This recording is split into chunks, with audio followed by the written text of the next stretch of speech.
El ministro de Agricultura, José Hernández, se encuentra con nosotros para comentar, por supuesto, pues los resultados del año 2016. Siempre estos números comienzan a saberse en realidad en los próximos meses, pero ya debe haber pues un alcance, el ministro José Manuel Hernández, y también los desafíos que tienen pues ante el 2017. Son sequías bastante significativas, se dice que son las peores desde 1991 y sin duda pues esto tiene un efecto inmediato en el sector.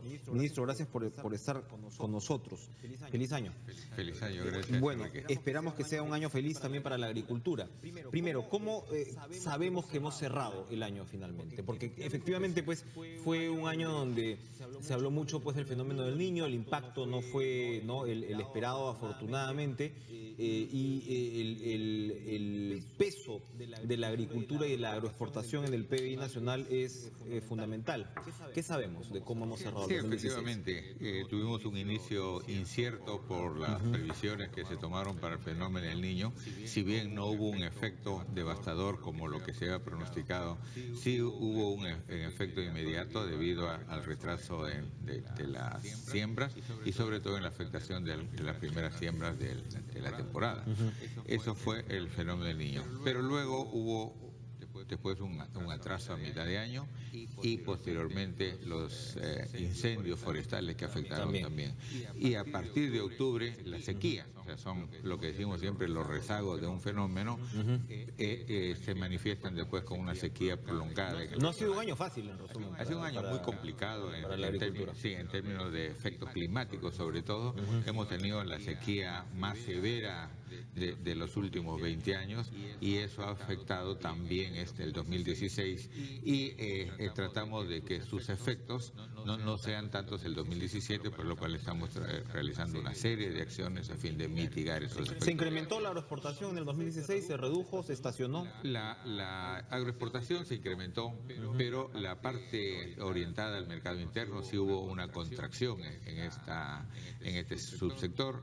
La parte pecuaria se mantuvo, pero la más afectada ha sido la producción orientada hacia el mercado interior, que es la producción, básicamente se sustenta en el 80% de las unidades productivas que están conducidas por pequeños agricultores. Bueno, uno de sus predecesores, Ismael Benavides, ha venido advirtiendo sobre los efectos que puede tener la sequía para este año, ¿no? Él dice el reservorio de Poechos está apenas al 19% de su capacidad, de los 21 reservorios de la costa, 18 están por debajo del 50%, aunque no toque directamente. Sabemos el consumo de agua en Lima está también en el 30%, ¿no? La capacidad en la ciudad, y podemos hablar en cualquier momento de una restricción en el servicio de agua. Y bueno, Benavides dice, entre otras cosas, que el gobierno no se ha preocupado lo suficiente por el tema de tener pequeños reservorios listos. Sabemos que hay números de microreservorios para el 2021 bastante importantes, pero puntualmente, ¿en qué estamos? Dicen que los algodoneros la están pasando mal, los agricultores de uvas también la están pasando mal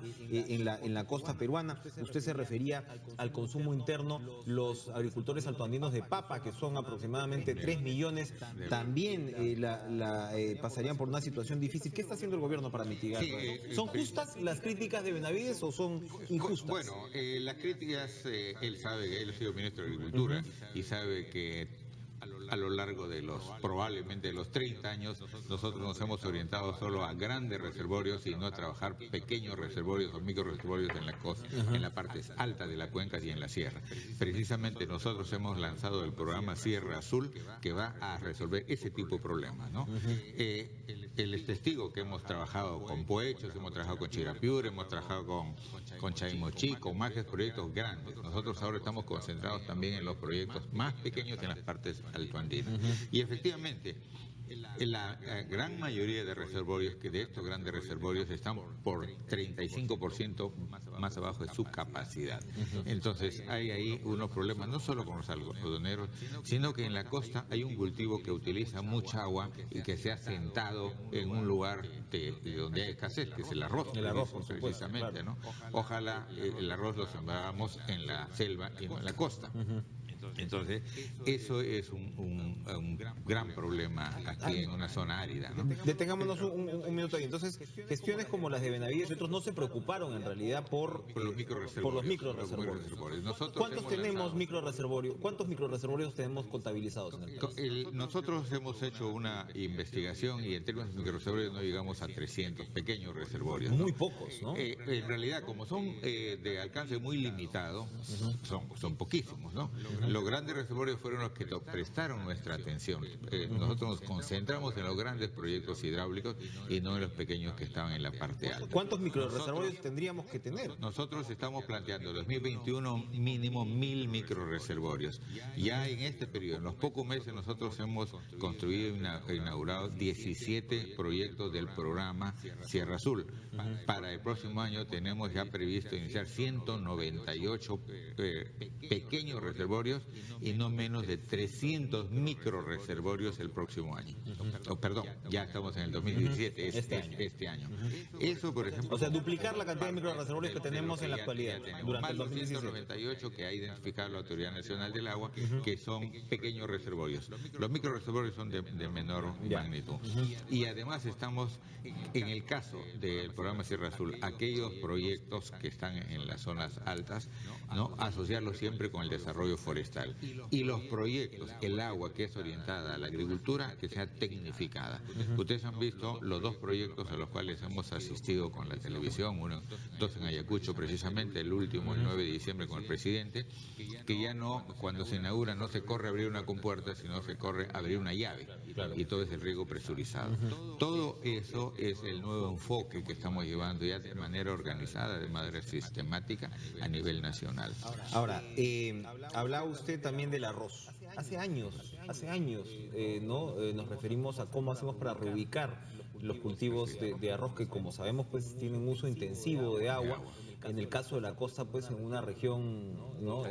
Con muchos problemas, pero incluso en el caso de Arequipa también se han visto problemas, ¿no? con el cultivo de arroz. ¿Es posible pensar en una reubicación planificada de este tipo de cultivos? Hay dos situaciones que no son excluyentes y que se ha trabajado y que en nosotros, por ejemplo, estamos conversando con las organizaciones dedicadas al cultivo de arroz. Una de ellas es el cambio en la forma de cultivar el arroz. Por ejemplo, ahora el trasplante se hace, como le decimos siempre, en pozas llenas con agua, como si fueran lagunas, ¿no? Lo que estamos cambiando, porque ya hay tecnología, ya la APAR, por ejemplo, ha establecido varios cursos, capacitaciones para sembrar el cultivo de manera diferente. Eso reduce significativamente el uso del agua. Según los técnicos, de utilizar 24 o 26 mil metros cúbicos por hectárea, podíamos tranquilamente estar en alrededor de 14, 16 mil metros o menos, o 12 mil, como dicen algunos, todavía un poco mejor enterados del tema. Ese es algo que tenemos que hacer. El otro es una reubicación del cultivo, no solo porque demanda más agua, sino que en el área de la costa, por toda la facilidad logística que hay para la exportación, podemos empezar una sustitución de cultivos con otros de mayor rentabilidad orientados al mercado internacional. Por ejemplo. Bueno, aquí tenemos, ustedes han visto, por ejemplo, en el norte cómo creció la uva, ¿no? Podemos hacer lo mismo con arándanos, podemos hacer lo mismo con otros productos que tienen mucho mercado internacional. Ustedes van a desarrollar este programa AgroJoven, ¿no? Que tiene que ver con capacitación, es decir, recién egresados, ¿no? Que puedan ir. Por ahí podría orientarse también un cambio, una reubicación de determinados cultivos también. Precisamente, nosotros hemos lanzado Serviagro y AgroJoven, que van ligados.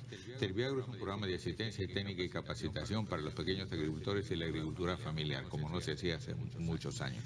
Y el día lunes está yendo el primer contingente de 400 muchachos al campo, el programa AgroJoven. Esto es una inyección de sangre joven al campo. Enrique, tú, como muchos de los televidentes saben, que los agricultores, la mayoría tienen más de 50 años.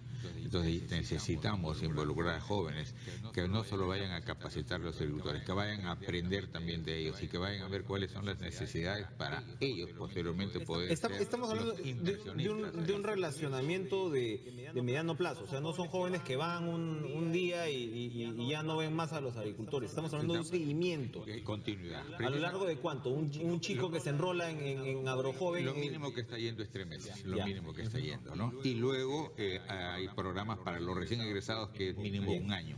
Entonces ahí hemos suscrito ya convenios con 11 universidades a nivel nacional y ellos están haciendo la selección de estos chicos y son los primeros que van a ir al campo. Bien. Cuénteme, Huaycos. Huaycos es otra amenaza Normalmente, de todos los años. ¿Dónde está concentrada? Sabemos más o menos, pero ¿qué se va a hacer? Nosotros en el caso del fenómeno El Niño y las lluvias ya a lo largo de la historia tenemos mapeado dónde se producen estos eventos. Normalmente las lluvias, como no encuentran protección en las partes altas, ¿no? Corren inmediatamente hacia las partes bajas y causan enormes daños. La idea que tenemos ya es no solo estar pensando cada vez en cómo reparar la carretera, en cómo construir diques para que no malogren los pueblos, los canales, ¿no? Sino cómo comenzar a trabajar de aquí para adelante en evitar que eso suceda. Por eso que el programa ¿Cómo se instala a la gente, así como hablamos de la reubicación de los cultivos de arroz? ¿Cómo hacemos que la gente esté en los puntos donde siempre, en las quebradas donde están amenazados? Como hemos dicho en el sector agrario, en tanto no los podamos mover, preocupémonos que el agua no baje con la velocidad que baja hoy día. Y esa velocidad es precisamente controlando el flujo en las partes altas con los programas Sierra Azul y con forestación. Entonces ahí tenemos que invertir. Esa es una apuesta, como le digo a muchos de los amigos congresistas, no es una apuesta de este gobierno para este gobierno, es una apuesta para el futuro, porque no podemos estar todos los años en este tipo de emergencias. Nosotros tenemos que trabajar con acciones, con obras que sirvan para adelante. ¿Y cuáles son los requerimientos presupuestales? Porque me imagino que para eso no es poca cosa lo que se necesita. Nosotros tenemos un presupuesto. Lamentablemente no recibimos el presupuesto como se nos había dicho o como queríamos al menos, ¿no? El MEF no le... ¿Ustedes pidieron cuánto y cuánto se les ha asignado? No, en realidad el MEF-D nos incrementó respecto a lo que inicialmente recibimos. ¿Ya? Nosotros recibimos ya, cuando llegamos al gobierno, un presupuesto que era alrededor de 10% menos al de 2016 y mucho menor al de 2015, ¿no? Como sector agrario. Con el MEF nos asignó recursos y por lo menos tenemos unos puntitos encima de lo que fue el presupuesto del 2016 para el 2017. Y esperamos que con todo lo que está ocurriendo, para el 2017 tengamos unos créditos suplementarios de aumentar presupuesto para esto. Tenemos proyectos, tenemos un déficit de inversión bastante grande. Tenemos identificados en el Ministerio de Agricultura reservorios y microreservorios por 8.000 a 10.000 millones de soles. Nosotros, si siquiera tuviera de ese monto, nosotros asignamos siquiera el 10% todos los años, podemos cumplir esa meta, ¿no? Muy bien, ahora, estamos hablando, la meta para el 2021 es 10.000 millones de soles en agroexportación. Esa es la expectativa y eso es lo que nosotros hemos conversado. Nosotros estamos cercanos a 6.000 millones. 6.000 millones. ¿Cuáles son los potenciales? La apertura de mercados está yendo hacia los productos estrella en este momento, ¿no?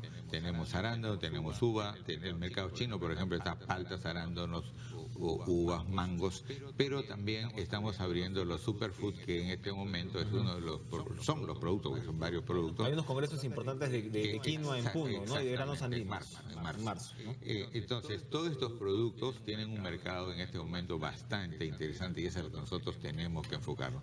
Precisamente nuestra apuesta cuando hablamos de Sierra Azul es tener agua y luego hacer la diversificación de cultivos en las partes altas, ¿no?